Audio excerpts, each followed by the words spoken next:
So Dune Awakening is coming out next month and is expected to have a huge launch with a ton of hype around it. Question is it any good? Is it even an MMO? Would be the question most of my viewers would be asking. I've had the opportunity to test this game over the past couple of weeks with my team, and yes, I've been on vacation when the beta tests dropped, so I've been trying to squeeze in as many hours as possible on vacation because, you know what? Duty calls. That, and I'm just a sweaty fucking gamer sometimes. Yes, this is also the reason why I look so tired. I just got off a 15-hour flight, came straight home, and I'm recording this video right now. After playing as many hours as we could, completing virtually all the content that was given to us, here's a breakdown of what to expect and my early review of the game.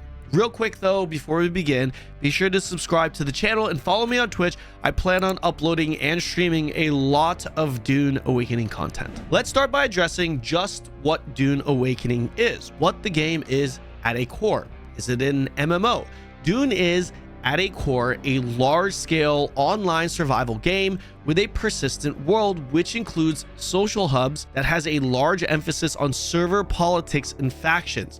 For my lore enjoyers, Dune also has a story-driven narrative base on the original Dune story, only in an alternate what-if storyline dimension where the Freemen have vanished and Paul Atreides never born.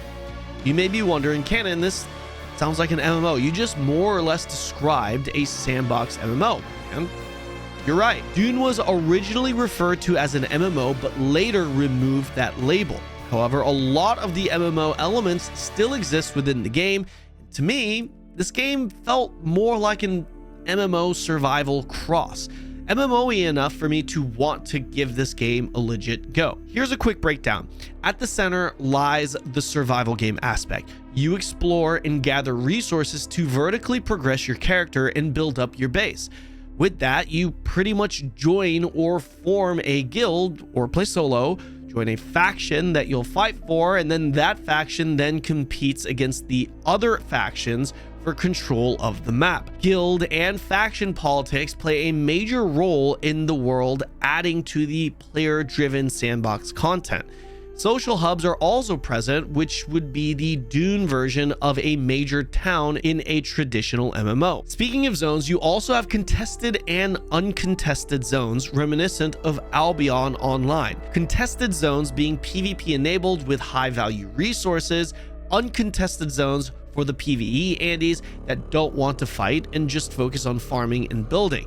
These uncontested zones generally have a limit of around 40-ish players per zone, which is expected to go up in the future with optimization, while the contested zones are cross-server, seamlessly meshing nearly 1,000 players together, up to 100 players per instance.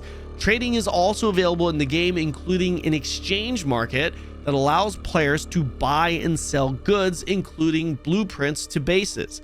All of this is within a persistent world that has weekly map resets, keeping the world constantly dynamic. Server-wise, there are not any player-hosted servers. Instead, you'll have official servers to choose from, like an MMO. These servers will host thousands of players, but you can expect to play with up to hundreds concurrently, depending on the zone.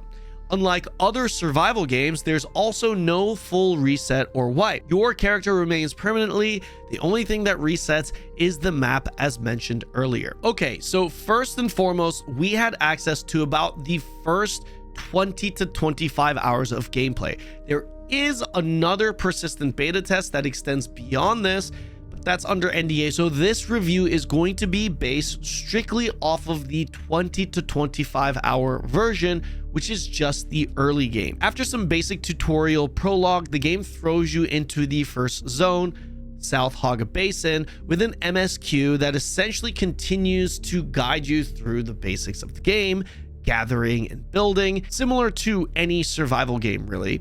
4 things that stood out to me in this department for Dune was, number 1, the hydration feature, which pretty much forces you to constantly keep your character hydrated. Otherwise, you start to lose health and you die, kind of like a poison effect. Number 2, the sun feature, where you don't want to spend too much time under direct sunlight, otherwise you begin to take damage.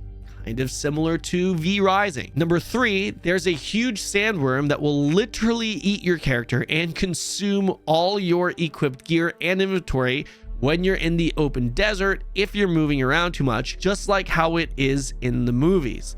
And number 4, when gathering resources, rather than sitting there and watching your character go through a long animation or waiting for a cast bar to complete, in Dune, you scan larger objects and harvest resources by actively tracing lines that appear on it. This, to me, despite how basic it seems to be, made the harvesting experience way better and honestly less resident sleeper. The game then guides you into the building aspect, which is all pretty straightforward if you're familiar with survival games. After the building, you're then led to the first mini town, the trading post. Not really a real town though. During this stage of the game, you are introduced to some additional content, which includes contracts, which are essentially just bounty missions where you go out, complete an objective, then turn in for a reward. These missions often lead you into camps where you'll clear out a bunch of enemies for loot. Some of these camps being super quick clears for relatively meh loot, while some feel like semi-open world dungeons with juiced loot, only with no boss at the end for you MMO heads. Surveying is also a thing in Dune, which is a unique feature where players will climb to a high point of a map and literally survey the area, revealing everything on the map within that zone. These, by the way, can then be given or sold off to other players, which can be very valuable considering how long these zones are, with the maps resetting each week. You're also introduced to your first vehicle, the motorbike, at this stage of the game. Shortly after building this motorbike, the game leads you to the next zone, the Vermilius Gap, where you just continue your vertical progression, unlocking more skills, gear, recipes, all that stuff. Despite this zone being limited to around 40 players per instance for now, I still ran into a fair share of players throughout the world, some who had proximity chat on, making the game feel legit or alive.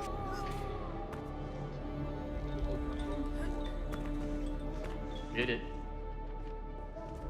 So you got the snooper. Yes, I did. And then, deliver sandbag. Oh, I gotta do the engine. Damn. The South Haga Basin and East-West Vermilius Gaps were the only zones we had access to. These zones also included the first act of the story. From here, you'd have another 9 zones, 12 in total, the social hubs where players meet, socialize, and trade, the Deep Desert, a massive area that represents Endgame, where the Coriolis, I hope I'm saying that right, storm sweeps across the map, resetting it every week, and where factions fight for control of spice. The Landsrod, I hope I pronounced that one correct as well, the end game mechanic by which factions compete for control of neutral objectives, the winner in each cycle getting to select a new policy for that world or server. And of course, a lot more vehicles like ornithopters, more gear, building sets, skills, gadgets, more advanced enemies, all that basic stuff you'd expect. A big area of discussion has been surrounding the combat in Dune. The combat in Dune is a slower third-person, should I say, shooter? Yes, you can shoot, but you can also melee. Both are big parts of combat in this game. Speed-wise, especially the melee, the combat is for sure on the slower side of things, which I know will be a turnoff for some people.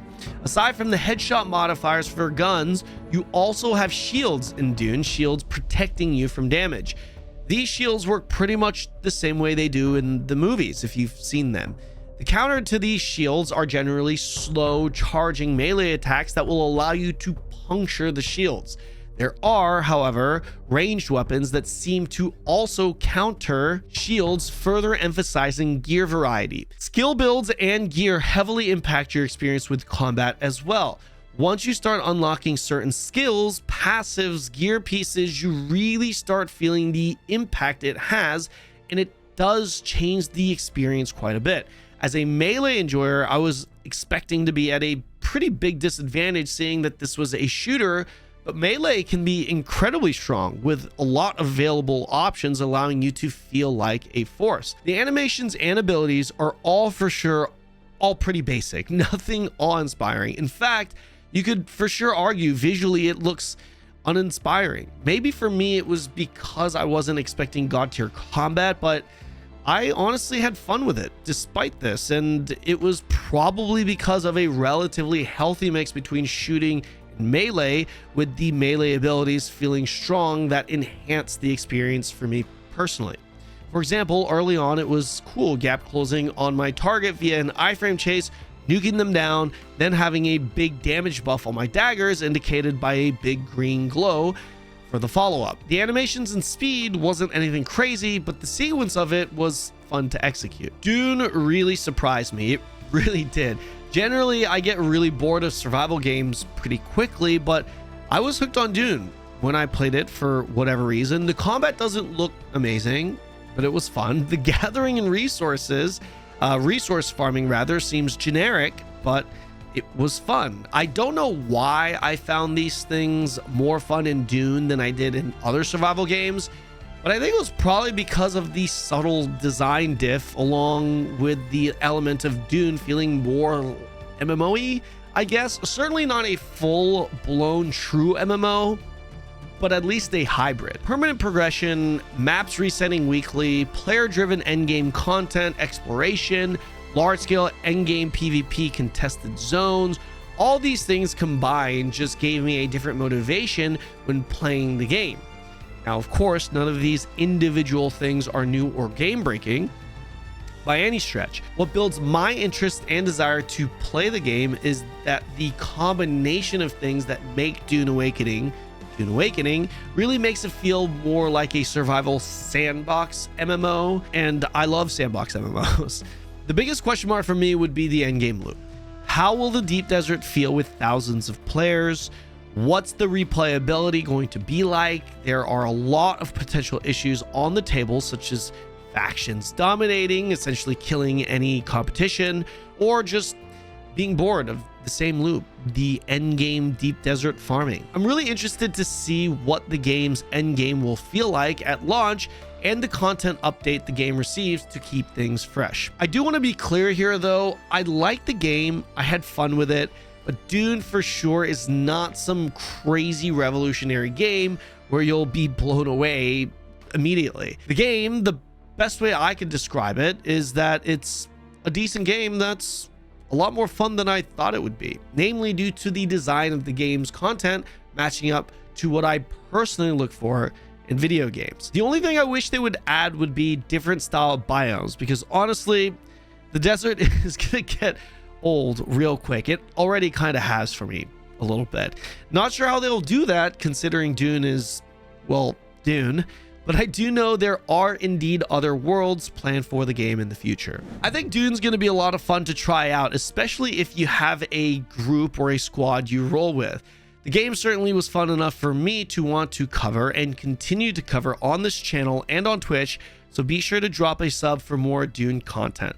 Let me know your guys' thoughts on Dune in the comment section below, and I'll see you guys in the next video.